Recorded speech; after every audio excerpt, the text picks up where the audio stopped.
Before I show you anything else, I want to show you this clip of a young lady named Elizabeth, I believe it must be pronounced Rogliani. She's a young lady from Venezuela, and she put this up on TikTok. Of course, Venezuela has been plunged into absolute oppression and poverty by converting over to socialism.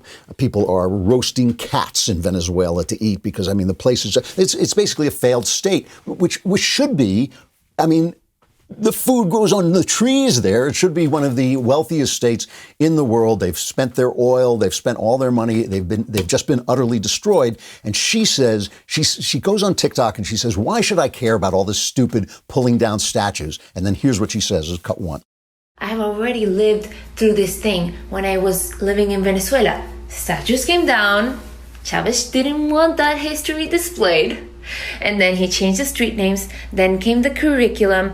Then some movies couldn't be shown on certain TV channels, and so on and so forth. You guys think it can't happen to you? I've heard this so many times.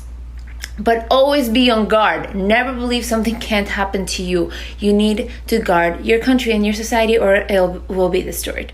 Because they tear down the statues, right? And they say, oh, this one did that, and this one did that, and this one was evil this way, and this one. And sometimes, Donald Trump said this about the people tearing down the statue. And I think this is absolutely true. This is Trump on the cut three.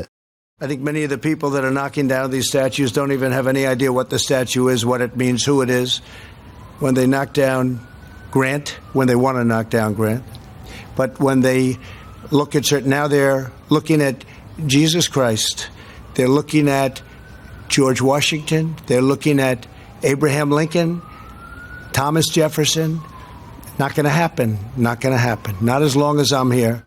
So the thing is that they can always find, with the exception of Jesus Christ, who obviously was sinless, they can always find the sins of all these people. They can always find the problems with all these statues. But as Trump says, most of these people are so ignorant they don't know what they're doing. But they can always find sins. This one, well, should we take down this one? This one, but they never are asked, what are you going to do? What are you going to make?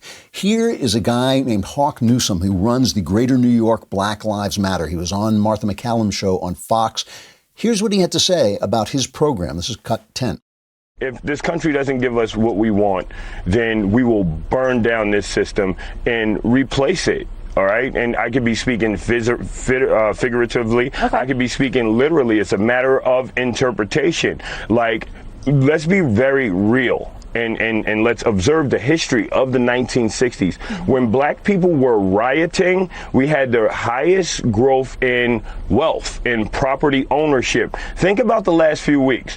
That's amazing. But you know what Martha doesn't say is replace it with what? First of all, his facts are totally wrong. The rioting in the 60s is one of the reasons Richard Nixon was elected. Everywhere that was associated close to rioting lost 2% of the Democrat votes. Every single one of them. And that's why one of the main contributory factors to Richard Nixon, who ran a law and order campaign, and that's why he won.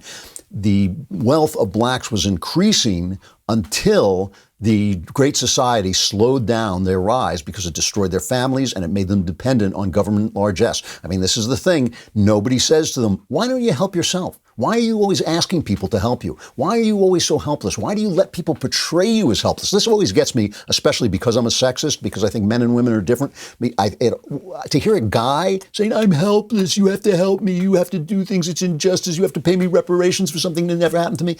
I just think that it is so emasculating. I mean, how can they let Democrats do this to them? I don't care what color they are. Just as men, how can they let Democrats turn them into these helpless victims instead of saying, you know what, I'm going to take agency for myself. I'm going to get myself educated. I'm going to get a good job. I'm going to work 12 hours. You know, because they talk about white privilege. A lot of it's not privilege. It's advantage. You have the advantage of working hard, of getting an education, of being taught responsibility. And I know in poor neighborhoods, you don't get a lot of that because there are no fathers around. I understand that. I understand that it's tough. But now, here you are. You're a guy. Take control. Take control, not by yelling at people to help you, not by yelling at people to give you things, not by tearing things down, but by building up your own life. But no one will say that to them because everybody's so afraid, everybody's so afraid to say anything, except here where we're probably going to get, canceled. Thank you for tuning into the Daily Wire, one of the fastest growing conservative media outlets in the country. If you enjoyed this video, be sure to give it a like and subscribe to our YouTube channel so you don't miss out on any of our content.